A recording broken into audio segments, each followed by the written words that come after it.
In this video, we'll talk about how we can use geometry to help us compute the value of certain integrals. So the fact that definite integrals are areas under curves means there's some nice situations in which we can apply geometric results to tell us what integrals should be. Here's an example. For a constant k, the integral from a to b of k dx is what? Let's draw a picture here. My function is the constant function k. So there's at k, there's the line. And I want to find the integral between a and b, which means I'm trying to find this area. But what is it? That's just a rectangle with height k and length b minus a, so this area is just k times b minus a. So for an example, integral from 4 to 9 of 8 dx, that length is 5, so this is just 40. Easy enough to do there. It's more complicated for other functions, but we can use the idea a lot of different ways. The other thing to deal with here is what happens if a function is no longer positive. So if a function is not positive, we're not really talking about areas under curves anymore. We're talking about some sort of other weird concept. And the idea here is that of signed area. The point being, if it's an area below the x-axis, I have to add it in with a minus sign in order to get the proper value for the integral. So for instance, for this first graph here, I can compute this area and get a1 for this area. I can compute the second area and get a2 for this area as an actual area. So an area is always a positive number.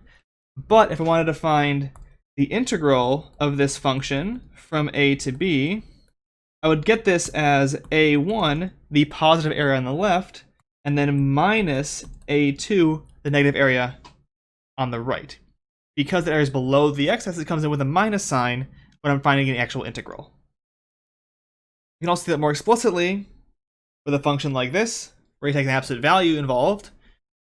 So this is basically trying to compute the integral from 0 to 5 of 3 minus x dx, or over here, integral from 0 to 5, absolute value of 3 minus x dx.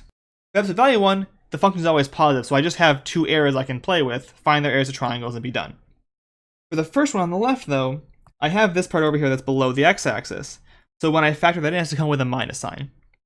So this would come in with a positive 9/2. This comes in with a negative 2 because it's below the axis. Therefore, my answer here is going to be 9/2 minus 2, which is 5/2. Over here, though, I get 9/2 plus 2, which is 13/2. There's some cancellation going on here with the first one, because I have pluses and minuses and they sort of cancel out when I add them, but for the second one I don't get that. Because it's an absolute value, it's always positive. So the function here, I want to compute integral from -1 to 3 of f of t dt for this graph given here. Let's draw in our boundary lines. So we have -1 is over here, and 3 is right here. I want to find this integral. That's going to result in looking at three components. This area here, this area in here, and then this area over here on the right. So what do we have here? Well, first, on this side, we have a triangle. It has base 1 and height 1. So its area is 1/2 times 1 times 1 is 1/2. Over here, we also have a triangle, but that has base 1 and height 2.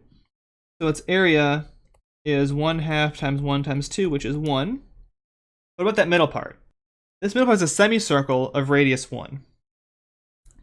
So what's the area? Well, it's going to be pi times 1 squared over 2, or pi over 2.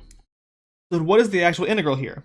Well, I need to take the two triangles with plus signs because they're above the x-axis, and the semicircle with a minus sign because it's below the x-axis. So for my total integral from -1 to 3 f of t dt, what do I get? Well, I get the 1/2 from the first triangle, I get a minus pi over 2 from the semicircle, and then a plus 1 from the last triangle, giving me a total of 3/2 minus pi over 2, or 3 minus pi all over 2. So